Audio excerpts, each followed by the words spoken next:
Welcome to Silent Waters, the Jonas Cooper story, a new series from Take Care Time, the tales and exhales of caregivers. I'm your host, Beverly Nance.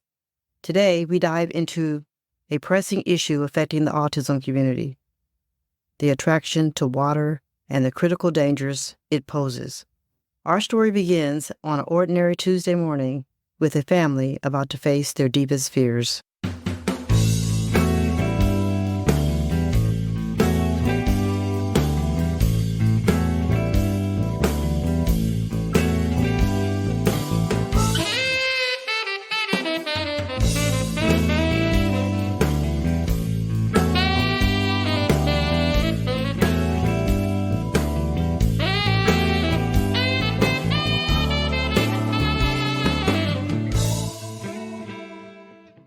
It's a quiet morning at the Cooper household. The sun peeks through the curtains, casting long shadows across the breakfast table. Irene, Hank, and their daughter Tiffany sit down for breakfast, the familiar routine unfolding as it does every day. But today, there's a notable absence. Irene calls out, expecting to hear the shuffle of small feet soon after. "Jonas, breakfast ready!" But there is no response, just the echo of her voice against the walls. A moment of silence passes, then another. "Jonas! Come on, honey, we're going to be late. Your breakfast is ready." No answer. Concern flickers across Irene's face. She turns to Tiffany, her voice steady but tinged with urgency. "Tiffany, can you please go wake up your brother?" Minutes pass, long, heavy minutes. Tiffany returns alone, her expression puzzled and anxious. "Mom, he's not in his room."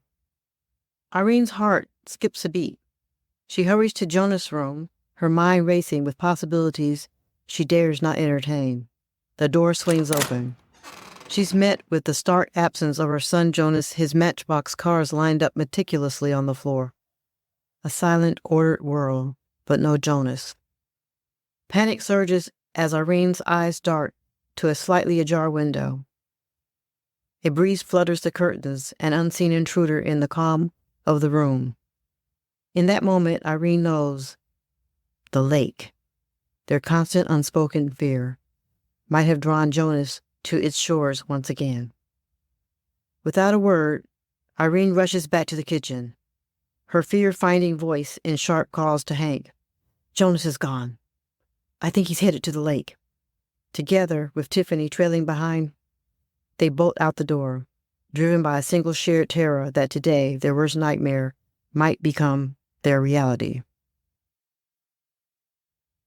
Children with autism are often drawn to water for several reasons, largely related to sensory experiences that water provides. The fascination with water can vary from one child to another, but typically includes some of the following sensory and psychological aspects. 1. Sensory appeal. Water can be mesmerizing and calming for many children with autism. The way light plays on the surface, the feel of the water against the skin, and the sounds of the water's movements can all provide sensory input that is soothing and enjoyable. For children who may experience sensory processing challenges, water can offer a unique sensory experience that helps regulate their sensory needs. 2. Visual stimulation. The visual properties of water, such as its reflective surface and the ripples it creates, can be particularly appealing to children with autism. The predictable, repetitive movement of water can also be captivating and comforting. 3. Hydrostatic pressure. The pressure exerted by water can provide proprioceptive feedback to children with autism. This type of deep pressure is known to have a calming effect on the nervous system and can help reduce anxiety, similar to the effect of a weighted blanket or deep pressure therapy. 4. Escape from overstimulation. Water environments are often quieter and less crowded, which can provide a break from overstimulation in other settings. The immersive experience of being in water can help drown out overwhelming sensory input from the outside world. 5. Physical pleasure. Swimming or playing in water can also be physically enjoyable. It allows for freedom of movement that some children with autism may not experience on land due to the motor coordination challenges. Water's buoyancy can make movement easier and more enjoyable. And 6, compulsive behavior. For some children with autism, the attraction to water may be linked to compulsive behavior or a strong drive to interact with particular objects or elements that catch their focus. This can sometimes lead to dangerous situations if the attraction to water is not carefully managed. Given these factors, it is crucial for parents and caregivers of children with autism to be vigilant about safety, particularly around bodies of water.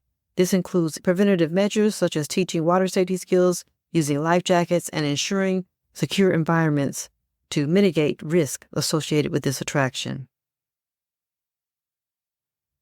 The morning air is sharp, slicing through the quiet as Irene, Hank, and their daughter Tiffany race toward the lake.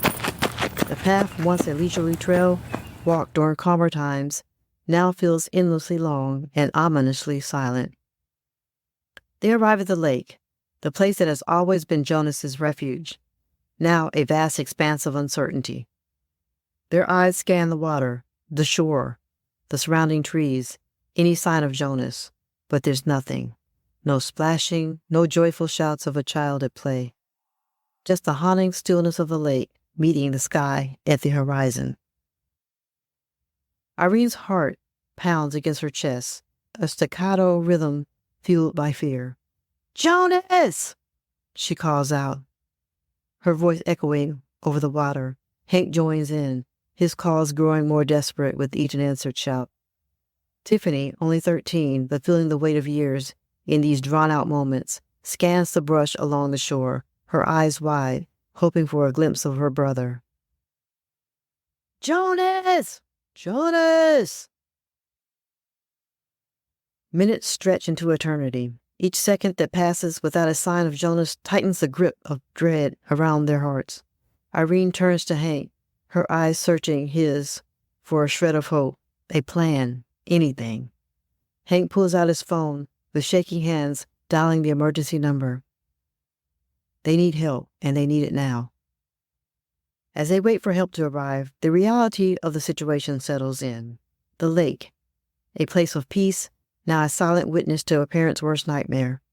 The reflection of the trees in the water's surface is distorted by the ripples of a breeze that carries a heavy burden of unspoken fears.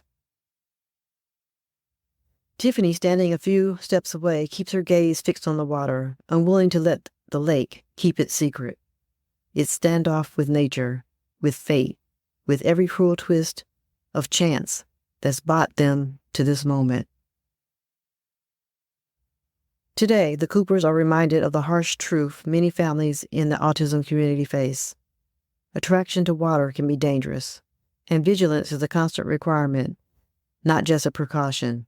For Jonas, for any child with the affinity for the depths, understanding this draw, mitigating its risk, and educating about the dangers become not just important, but essential for survival.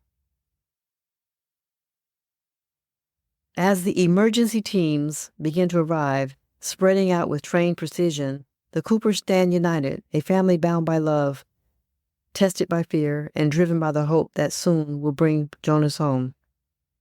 The sound of more sirens cut through the morning air, a stark contrast to the usual tranquility of the neighborhood. One by one, emergency vehicles roll up, their presence turning the once peaceful lakeside into a hub of urgent activity. Paramedics, police officers, and a team of divers equipped with gear quickly descend upon the scene. Irene and Hank watch, hearts in their throats, as the professionals spring into action. They're trained for moments like these. Their movements precise and practiced, yet the gravity of the situation weighs heavily on everyone. As emergency workers fan out, scanning the area and preparing for a water search, neighbors begin to gather. Drawn by the commotion, they step out of their homes, expressions of concern etched on their faces. The lake, a common backdrop for community gatherings and lazy weekend fishing trips, is now the center of a collective vigil. Tiffany stands beside her parents, watching the divers put on their wetsuits and checking their equipment.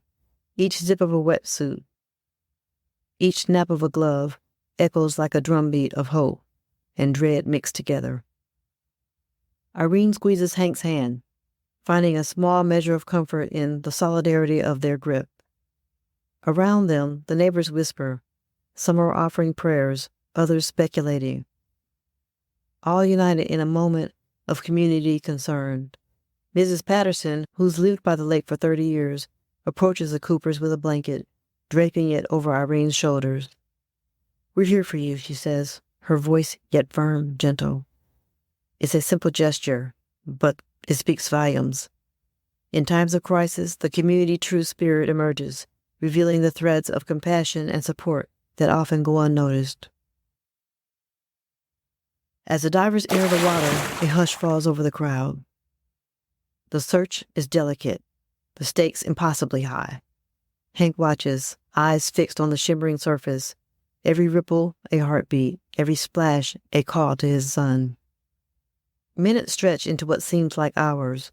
The search team works with methodical urgency, knowing that every second counts.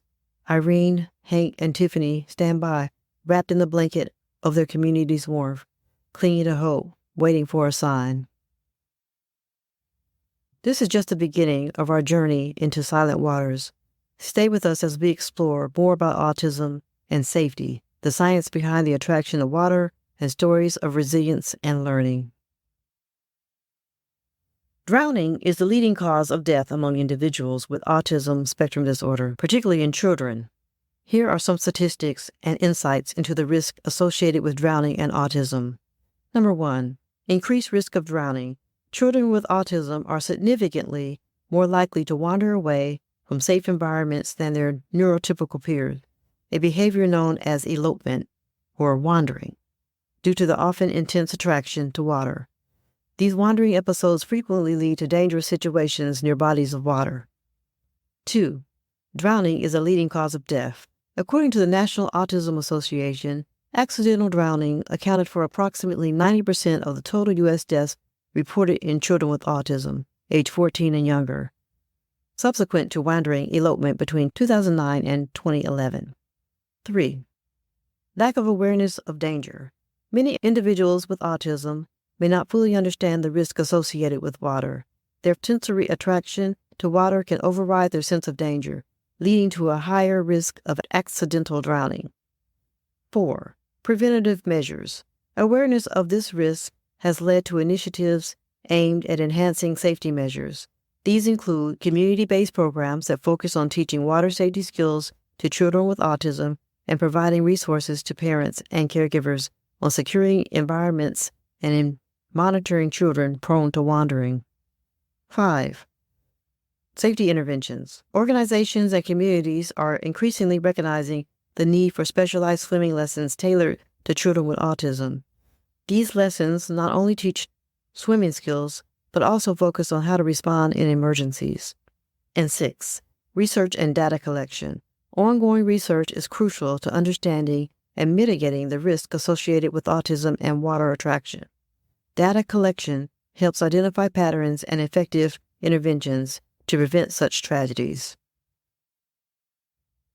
As we follow the story of Jonas and his family, we're reminded of the emotional roller coaster that caregiving and their families ride every day.